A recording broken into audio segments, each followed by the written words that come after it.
이 책은 몇몇 독자들에게는 정말로 좋은 책일 것이다. 여기서 모든 독자에게라고 하지 않은 이유는 인생을 바꾸기 위해 마음을 먹는 일이 대단히 어렵고 중요하다는 것을 강조하고 싶어서다. 이 몇몇 독자에 들어갈지 말지 결정하는 것은 바로 당신이다. 패러다임을 바꾸기 위해서는 말 그대로 어마어마한 결심이 필요하다. 지금껏 우리가 배워온 거의 모든 것과 반대로 나아가야 하기 때문이다. 우리는 학교에 가고 책을 펼치고 그 책을 읽고 내용을 질문하고 다시 다른 책으로 넘어간다. 그러나 이런 식으로는 책에 담긴 내용을 제대로 이해할 수 없다. 그저 한번 읽고 넘어가는 것만으로는 자기 것으로 만들기 어렵다. 패러다임은 반복을 통해 만들어진다. 그것도 꾸준하고 일정한 간격으로 진행되는 반복적인 생각과 행동을 통해 만들어진다. 우리의 인생은 결국 패러다임을 통해 만들어지고 변한다. 하지만 대부분 사람은 이 말이 그다지 와닿지 않을 것이다.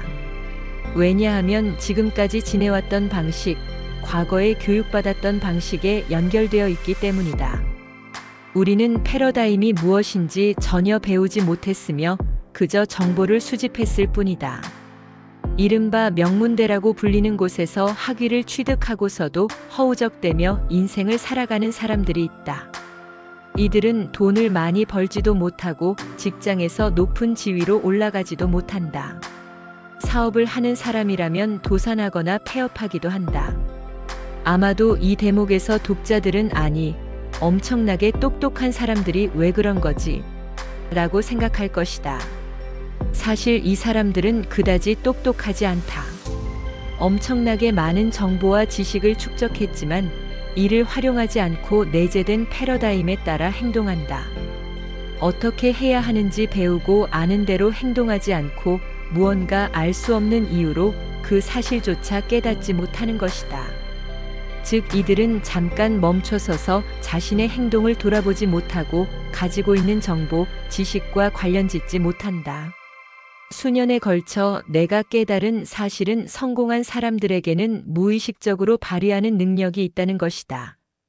이들은 왜 자신이 그렇게 행동했는지 똑떨어지게 설명하지 못했다.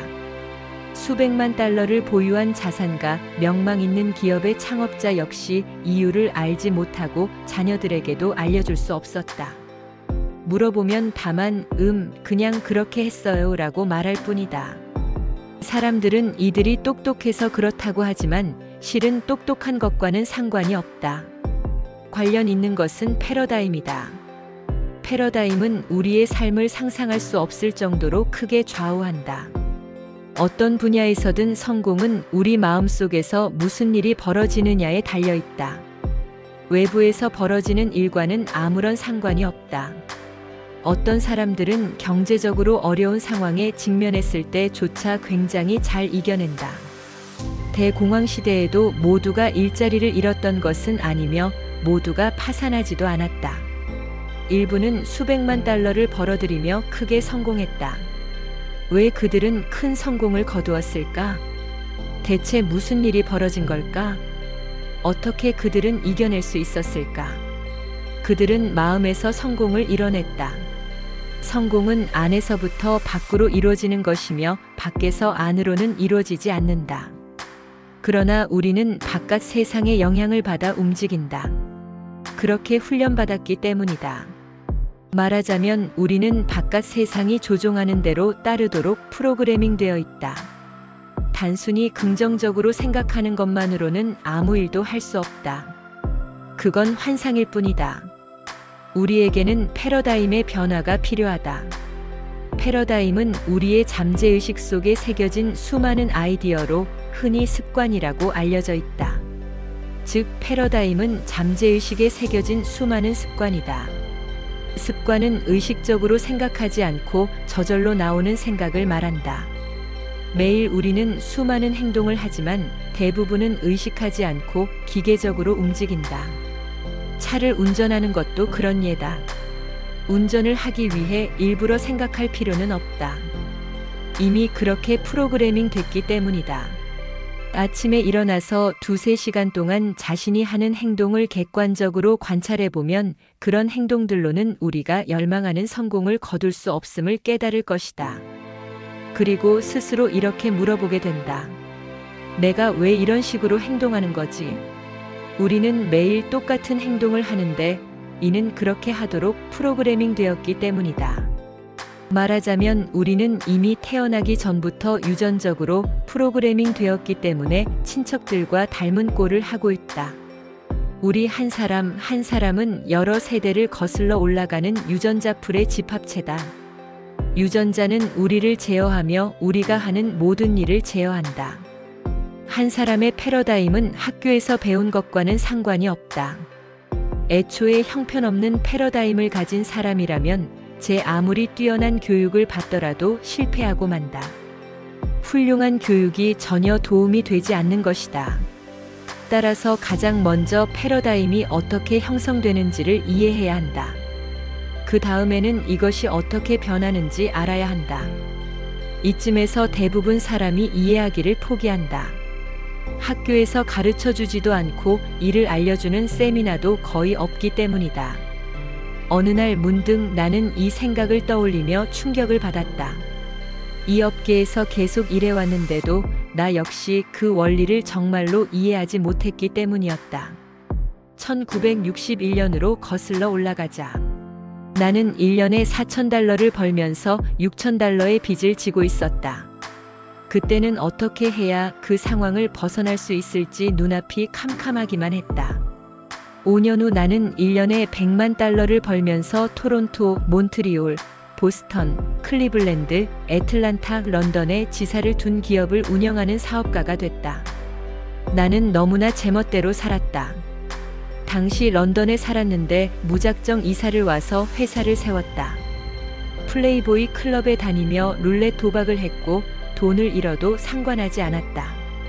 돈이 어디서 나오고 어떻게 벌어들이는지 알기 때문이었다. 어느 날 문득 이런 의문이 들었다. 어떻게 이렇게 된 거지? 왜 인생이 이렇게 극적으로 변했을까?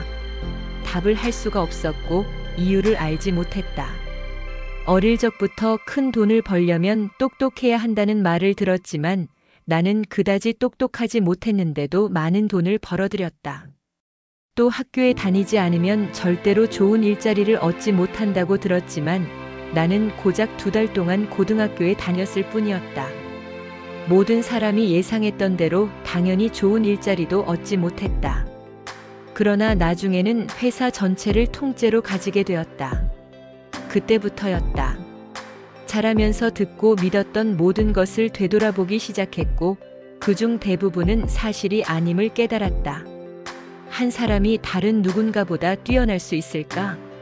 아니다. 그 누구도 다른 사람보다 뛰어날 수는 없다. 조금 더 나은 결과를 얻거나 조금 더 많은 돈을 벌거나 좀 더 생산적이거나 좀 더 빨리 뛸 수는 있지만 우리는 모두 똑같은 존재다. 우리 모두를 불에 태운다면 똑같은 상태로 사그라질 것이다. 우리는 질량이자 에너지이고 진동이다. 피부색과 몸의 크기, 성별은 아무 의미도 없다. 우리는 모두 동일한 존재이며 동일한 법칙의 지배를 받는다.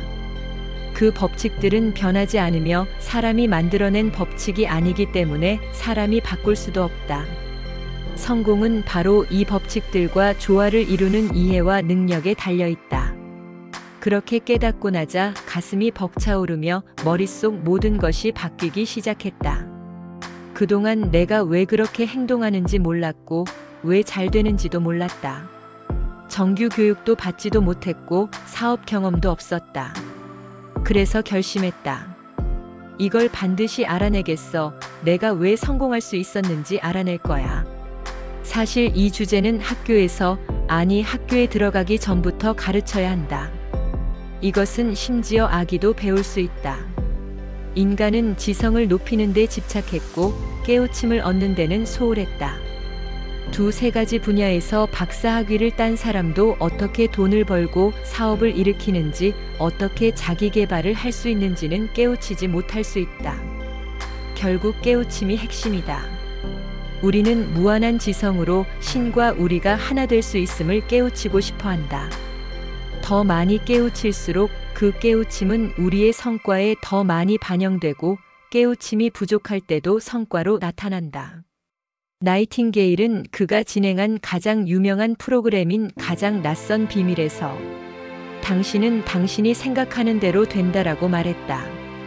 우리가 자신을 더 많이 들여다볼수록 생각은 심오해진다. 여기에 하나를 덧붙이면 생각을 어떻게 선택하는지에 따라 우리는 자신을 제어할 수 있다. 이 세상에서 우리가 바꿀 수 있는 부분은 단 한 가지, 바로 자기 자신이다. 이 사실을 이해하고 시작해야 한다. 그 외에는 아무것도 바꿀 수 없다. 우리를 둘러싼 상황이나 조건을 바꿀 수 없으며 계속 벌어지는 상황에 적응하면서 앞으로 나아가야 한다. 그리고 그런 외부 조건보다 우리 자신이 더 크고 위대한 존재임을 이해해야만 한다. 나는 외부 조건에 그다지 많은 시간을 할애하지 않는다. 상황은 곧 지나가며 또 다른 상황이 찾아올 테니 말이다. 바깥 세상에는 허락만 된다면 우리를 지배하려고 달려드는 뭔가가 있기 마련이다. 나는 그렇게 내버려 두는 것을 선택하지 않았다. 내가 나를 지배한다. 나아가 관건은 무엇을 생각하느냐가 아니라 무엇을 내면화하느냐다. 생각은 내면화하지 않고도 할 수 있기 때문이다. 그러나 우리는 이 생각을 내면화해야 하고 감정을 담아야 한다. 그렇지 않으면 아무런 도움이 되지 않을 것이다. 생각을 그저 의식하기만 하면 부자가 되고 싶다고 생각하면서도 가난하게 살 수 있다. 부자가 되겠다는 생각을 내면화해야 가난에서 벗어날 수 있다.